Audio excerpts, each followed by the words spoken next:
Welcome to the AOS Product Sharing channel. This video introduces the operation of the A5 series Intelligent Conference Flat Panel. The system comes with built-in Android 14 OS, supporting up to 32 touch points.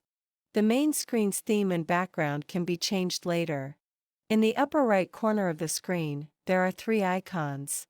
The first is Hotspot, a wireless hotspot used to share Wi-Fi connections. The second is Ethernet, a wired network supporting speeds up to 1000 megabits.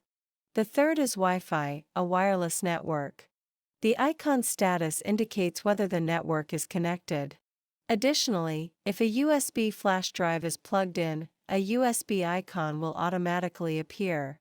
At the bottom of the screen, there are four main default applications.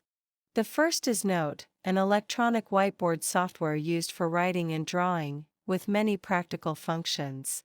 The second is Finder, which allows viewing files stored on internal or external USB drives, making data management convenient. The third is Screen Share, which allows mobile phones or laptops to share screens wireless, also supporting AirPlay. The fourth is the web browser, used for internet access. On both sides of the screen, there is a small icon. Clicking it will open the toolbar. Here you can access all apps, system settings, signal sources, and more. Thank you.